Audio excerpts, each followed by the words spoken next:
श्री राम का जन्मोत्सव धर्म, मर्यादा और भक्ति की कहानी है। श्री राम के जीवन से जुड़ने का अवसर देते हैं। 5 अप्रैल 2025 दोपहर 1:23 PM से सभी के मन में सवाल है कि रामनवमी की पूजा कब और कैसे करें। मर्यादा का प्रतीक, धर्म का रखवाला और शक्ति का स्वरूप है। साधु संत का रामायण पाठ। और दोस्तों, अब बात करते हैं बनारस के काशी विश्वनाथ और रामेश्वरम मंदिर में। साउथ इंडिया में तमिलनाडु, कर्नाटक और आंध्र प्रदेश के, इंडिया में नहीं, इंडिया के बाहर भी। हेलो दोस्तों, जोहार, जय मां समझे।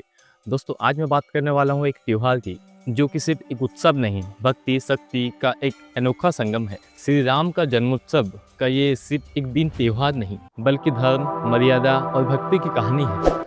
आज के वीडियो में मैं बात करूंगा श्री रामनवमी का इतिहास क्या है, भारत की अलग अलग डिस्ट्रिक्ट स्टेट में कैसे मनाई जाती है और इसका कल्चर क्या है। दोस्तों, ये सिर्फ एक उत्सव नहीं, एक ऐसा परंपरा है जो हमें श्री राम के जीवन से जुड़ने का अवसर देते हैं। अगर आप भी श्री राम के भक्त हैं तो वीडियो को पूरा देखिए और कमेंट में जय श्री राम लिखना ना भूलें। तो चलिए शुरू करते हैं। तो दोस्तों, सबसे पहले बात करते हैं 2025 के राम नवमी के शुभ तिथि और मुहूर्त की। ये वही दिन है जब भगवान श्री राम ने इस धरती पे अवतार लिए थे और इसलिए इस समय भक्ति और श्रद्धा मन से पूजा पाठ करने का होता है।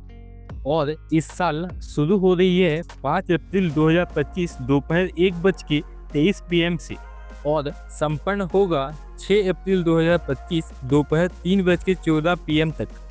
मध्याह्न मुहूर्त, श्री राम का जन्म समय 6 अप्रैल 2025 11:08 AM से लेके 1:39 PM तक की है। सभी के मन में सवाल है कि रामनवमी की पूजा कब और कैसे करें।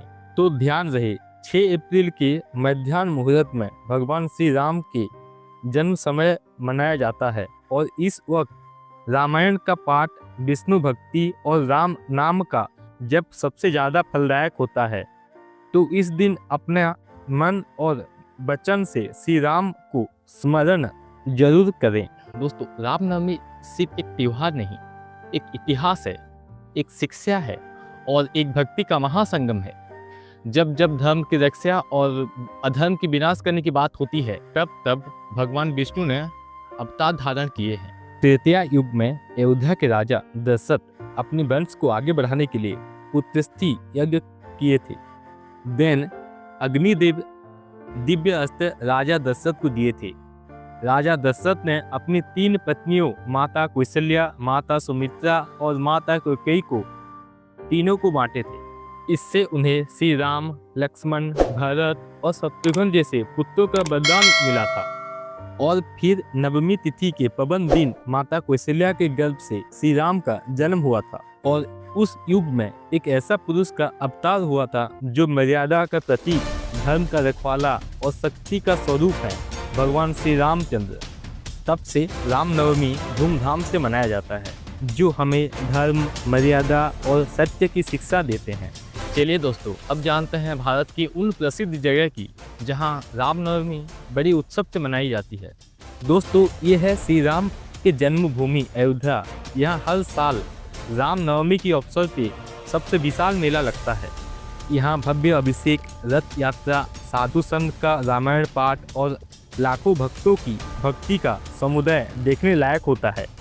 अगर आप भी वहाँ सच्ची श्रद्धा से जाना चाहते हैं तो जा सकते हैं। ओडिशा में भी रामनवमी का एक अलग ही उत्सव है। पूरी जगन्नाथ मंदिर और भुवनेश्वर के लिंगराज मंदिर में रामायण पाठ, भजन संध्या और भक्ति का महा उत्सव होता है। ओडिशा के और भी छोटे बड़े सिटी में रामनवमी बड़ी धूमधाम से मनाया जाता है।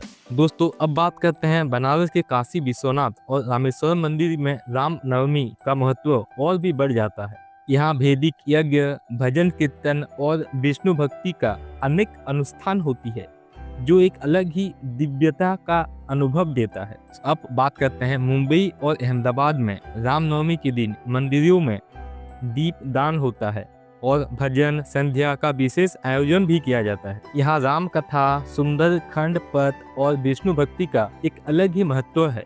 साउथ इंडिया में तमिलनाडु, कर्नाटक और आंध्र प्रदेश के रंगनाथ स्वयं मंदिर, भद्रचलम मंदिर और कुंभकोणम जैसे स्थानों पर रामायण पाठ और यज्ञ कई दिनों तक चलती है। दोस्तों, सिर्फ इंडिया में नहीं, इंडिया के बाहर भी नेपाल के जनकपुर में राम नवमी की एक अनोखा रूप देखने को मिलती है। यहाँ श्री राम और माता सीता विवाह का उत्सव भव्य आयोजन होता है। बहुत भीड़ होती है, काफी जगह से श्रद्धालु यहाँ पे आते हैं। दोस्तों, आपको क्या लगता है राम नवमी सिर्फ एक दिन का होता है? पर असल में ये एक दिन से लेकर एक महीने तक भी मनाई जाती है, हर जगह अलग अलग रीति रिवाज के साथ। अयोध्या, काशी और पुरी जैसे जगहों में ये एक भक्ति का महोत्सव बन जाता है। चलिए समझते हैं ये अलग अलग जगहों में कैसे क्या होता है। दोस्तों, रामनवमी का नवरात्रि से एक गहरा संबंध है। चैत्र नवरात्रि इसके पहले दिन से लेकर रामनवमी तक भक्तों के द्वारा व्रत, भजन और रामायण पाठ किया जाता है। साधु संत एक महीने तक रामायण पाठ और यज्ञ करते हैं। बहुत सारी जगह पर अखंड रामायण पाठ, विष्णु यज्ञ और भजन कीर्तन पूरी एक महीने तक चलता है। खास करके काशी, रामेश्वरम और मथुरा, वृंदावन जैसे धार्मिक जगह पे।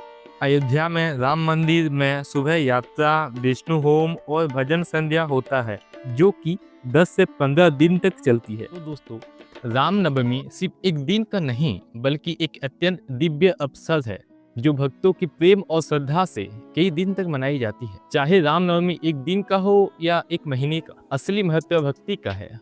श्री राम हमें मर्यादा, सत्य और धर्म की शिक्षा देते हैं, जो कि एक कहानी नहीं बल्कि एक जीने का तरीका है।